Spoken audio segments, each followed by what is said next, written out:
बिस्मिल्लाहिर्रहमानिर्रहीम। अस्सलाम वालेकुम। मौके पर गुफ्तगू। मौके पर कही हुई बात सोने की डलियों की मानिंद होती है। एक खातून गुजरी हैं, को हातिम ताई की बीवी कहा जाता था। नेक और दीनदार मालदार खाविंद की बीवी थी। उनका घर जिस बस्ती में था उसके करीब से एक आम सड़क गुजर रही थी। देहातों के लोग अपनी बस्तियों से चलकर इस सड़क तक आते और बसों के जरिए फिर शहरों में जाते। कई मर्तबा ऐसा भी होता कि वो जब पहुंचते तो बस का आखिरी वक्त ख़त्म हो चुका होता, रात गहरी हो चुकी होती। अब इन मुसाफिरों को बस न मिलने की वजह से इंतज़ार में बैठना पड़ता और बैठने के लिए कोई ख़ास जगह भी बनी हुई नहीं थी। इस नेक औरत ने, जिसका शौहर खुशहाल था, अपने खाविंद को ये तजवीज़ पेश की कि क्यों ना हम मुसाफिरों के लिए एक छोटा सा मुसाफिर खाना बना दें, ताकि वक्त बेवक्त लोग अगर आए और उनको सवारी ना मिले तो वो लोग एक कोने में बैठकर वक्त गुजार लें। खाविंद ने मुसाफिर खाने बनवा दिए। लोगों के लिए बड़ी आसानी हो गई। जब भी लोग आते इस कमरे में बैठकर थोड़ी देर इंतज़ार कर लेते। फिर इस नेक औरत को ख्याल आया कि क्यों ना इन मुसाफिरों के लिए चाय पानी का थोड़ा सा इंतज़ाम किया जाए। उसको जो जेब खर्च मिलता था उसने उसमें से मुसाफिरों के लिए चाय पानी का नज़्म कर दिया। अब मुसाफिर और खुश हो गए और इस औरत को और ज़्यादा दुआएं देने लगे। वक्त के साथ साथ लोगों में ये बात बहुत पसंद की जाने लगी कि अल्लाह की नेक बंदी ने लोगों की तकलीफ को दूर कर दिया।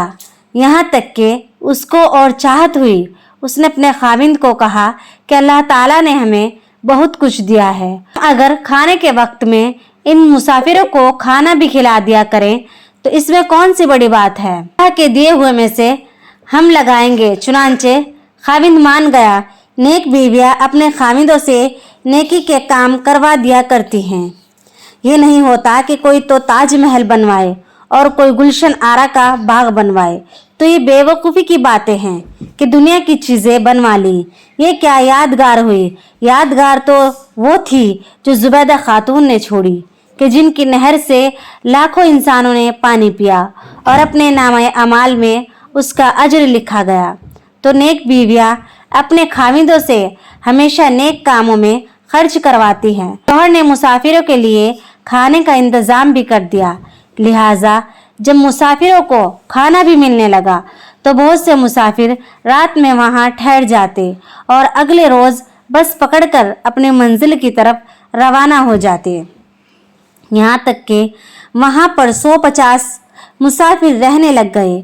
खाना पकता, लोग खाते, उसके लिए दुआएं करते। अब कुछ लोग ज़रूरत से ज़्यादा खैर ख्वाह भी होते हैं, जो खैर ख्वाही के रंग में बदख्वाही कर रहे होते हैं, दोस्ती के रंग में दुश्मनी कर रहे होते हैं। ऐसे आदमियों से एक दो ने उसके खाविंद को बात की कि जी तुम्हारी बीवी तो फजूल खर्च है, 150 बंदों का खाना रोज़ पक रहा है।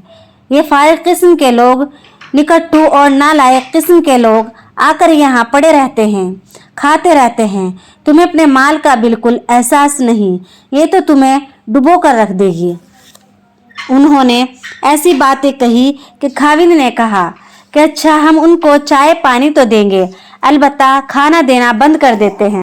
खाना बंद कर दिया गया। जब औरत को पता चला तो उस औरत के दिल पर तो बहुत सदमा गुजरा, मगर औरत समझदार थी। वो जानती थी कि मौके पर कही हुई बात सोने की डलियों के मानिंद होती है।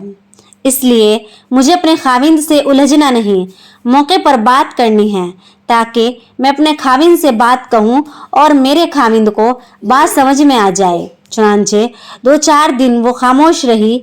एक दिन वो खामोश बैठी थी। खाविंद ने पूछा कि क्या मामला है, खामोश क्यों बैठी हो? कहने लगी कि बहुत दिन हो गए घर में बैठे हुए, सोचती हूँ कि हम ज़रा अपनी ज़मीनों पर चलें, जहाँ कुआं है, टैब वेल है, बाग है। कहने लगा, बहुत अच्छा, मैं तुम्हें ले चलता हूँ। खाविंद अपनी बीवी को लेकर अपनी ज़मीनों पर गया, जहाँ बाग था, फल फूल थे, वहाँ ट्यूबवेल भी लगा हुआ था। वो औरत पहले तो थोड़ी देर फूलों में बाग में घूमती रही और फूल तोड़ती रही। फिर आखिर में आकर ये कुएं के करीब बैठ गई और कुएं के अंदर देखना शुरू कर दिया। खाविंद समझा कि वैसे ही कुएं की आवाज़ सुन रही है, पानी निकलता देख रही है। काफ़ी देर जब हो गई तो खाविंद ने कहा कि नेक वक्त चलो घर चलते हैं। कहने लगी कि हाँ बस अभी चलते हैं और बैठी रही। कुछ देर के बाद उसने फिर कहा कि चलो घर चलें। कहने लगी कि हाँ बस अभी चलते हैं और फिर बैठी रही। तीसरी मर्तबा उसने फिर कहा कि हमें देर हो रही है, मुझे बहुत से काम समेटने हैं, चलो घर चलते हैं। कहने लगी कि जी हाँ चलते हैं और कुएं में ही देखती रही। इस पर खाविंद करीब आया और कहा कि क्या बात है, तुम कुएं में क्या देख रही हो? तब उस औरत ने कहा कि मैं देख रही हूँ कि जितने डोल कुएं में जा रहे हैं सब के सब कुएं से भरकर वापस आ रहे हैं, लेकिन पानी जैसा था वैसा ही है, खत्म नहीं हो रहा। इस पर खाविंद मुस्कुराया और कहने लगा कि अल्लाह की बंदी, भला कुएं के पानी भी कभी कम हुए?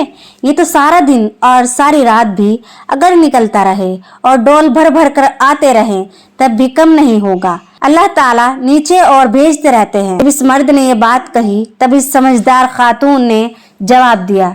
कहने लगी, अच्छा ये इसी तरह डोल भर भर कर आते रहते हैं और पानी वैसा ही रहता है, नीचे से और आता रहता है। खाविंद ने कहा कि तुम्हें नहीं पता? बीवी ने कहा कि मेरे दिल में एक बात आ रही है कि अल्लाह ने नेकियों का एक कुआं हमारे यहाँ भी जारी किया था, मुसाफिर खाना की शक्ल में। लोग आते थे और डोल भर भर कर जाते थे। तो क्या आपको खतरा हो गया था कि इसका पानी खत्म हो जाएगा? अल्लाह ताला और नहीं भेजेगा। अब जब उसने मौके पर बात कही तो खाविंद के दिल पर जाकर लगी। कहने लगा कि तुमने वाकई मुझे कायल कर दिया। खाविंद वापस आया और उसने दोबारा मुसाफिर खाने में खाना शुरू करवा दिया और जब तक ये मियाँ बीवी जिंदा रहे मुसाफिर खाने के मुसाफिरों को खाना खिलाते रहे। तो यहाँ से ये मालूम हुआ कि नेक बीवियाँ फौरन तुर्की बतुर्की जवाब नहीं दिया करती, बल्कि बात को सुनकर खामोश रहती हैं, सोचती रहती हैं, फिर सोच कर बात करती हैं, अंजाम को सामने रख कर बात करती हैं, मौके पर बात करती हैं। और कई मर्तबा ये देखा गया कि मर्द अगर गुस्से में कोई बात कर भी जाएगा तो दूसरे मौके पर वो खुद माजरत कर लेगा और कहेगा कि मुझसे गलती हुई, लिहाजा अगर एक मौके पर आपने कोई बात कही, इस पर मर्द ने कहा कि मैं हरगिज नहीं करूँगा, आप खामोश हो जाइए। दूसरे मौके पर वो खुशी से बात मान लेगा। ये गलती हरगिज ना करें कि हर बात को जवाब देना अपने ऊपर लाजिम समझें। इस गलती की वजह से बात कभी छोटी होती है मगर बात का पतंगड़ बन जाता है और तफर्रुका पैदा हो जाता है और मियाँ बीवी के अंदर जुदाइयाँ वाक़ हो जाती हैं। तो इसलिए अक्लमंद औरत पहले तोलेगी फिर बोलेगी, इसलिए कि उसे पता है कि अगर मैं मौके पर बात कहूँगी तो इस बात का नतीजा अच्छा निकलेगा। याद रखना, जो खाविंद अपनी बीवी का दिल प्यार से नहीं जीत सका वो अपनी बीवी का दिल तलवार से हरगिज नहीं जीत सका। दूसरे अल्फाज में, जो औरत अपने खाविंद को प्यार से अपना ना बना सकी वो तलवार से भी अपने खाविंद को अपना नहीं बना सके। कई मर्तबा औरतें सोचती हैं कि मैं अपने भाई को कहूँगी वो मेरे खाविंद को डांटेगा, मैं अपने अब्बू को बताऊँगी वो मेरे खाविंद को सीधा कर देंगे। ऐसी औरतें इंतहाई बेवकूफ़ होती हैं, बल्कि पहले दर्जे की बेवकूफ़ होती हैं। ये कैसे हो सकता है कि आपके भाई और आपके बाप डांटेंगे और आपका खाविंद ठीक हो जाएगा? ये तीसरे बंदे के दरमियान में आने से हमेशा फासले बढ़ जाते हैं। जब आपने अपने खाविंद के मामले में अपने माँ बाप को डाल दिया तो आपने तो तीसरे बंदे को दरमियान में डालकर खुद का फासला कर लिया। तो जब आप खुद अपने और अपने मियाँ के दरमियान फासला कर चुकी तो अब यह कुर्ब कैसा होगा। इसलिए अपने घर की बातें अपने घर में समेटी जाती हैं। लिहाजा याद रखिए, अपना घोंसला अपना कच्चा हो या पक्का, खाविंद के घर में अगर आप फाके से भी वक्त गुजारेंगी तो अल्लाह रब्बुल इज़्ज़त के यहाँ दर्जे और रुतबे पाएंगी। अपने वालिद के घर की आसानियों और नाज़ो नेमत को याद ना करना। हमेशा ऐसा नहीं होता कि बेटियां माँ बाप ही के घर में रहती हैं, बिल आखिर उनका अपना घर बसाना होता है। अल्लाह की तरफ से जो ज़िंदगी की तरतीब है उसी को अपनाना होता है। इसलिए अगर खाविंद के घर में रिज़्क़ की तंगी है या खाविंद की आदतों में से कोई आदत खराब है तो सब्र तहम्मुल के साथ उसकी इस्लाह के बारे में फ़िक्रमंद रहें। सोच समझकर ऐसी बातें करें, खिदमत के ज़रिए से खाविंद का दिल जीत लें। अब आप जो भी बात कहेंगी खाविंद मान लेगा। आपको ये वीडियो कैसी लगी कमेंट बॉक्स में टाइप ज़रूर करना और इस वीडियो को लाइक ज़रूर करना। और अगर आप इस चैनल पर नए हैं तो चैनल को सब्सक्राइब करना मत भूलना। मिलते हैं ऐसी ही एक और वीडियो के साथ, तब तक के लिए अल्लाह हाफिज़। अपना ख्याल रखना, दुआओं में याद रखना।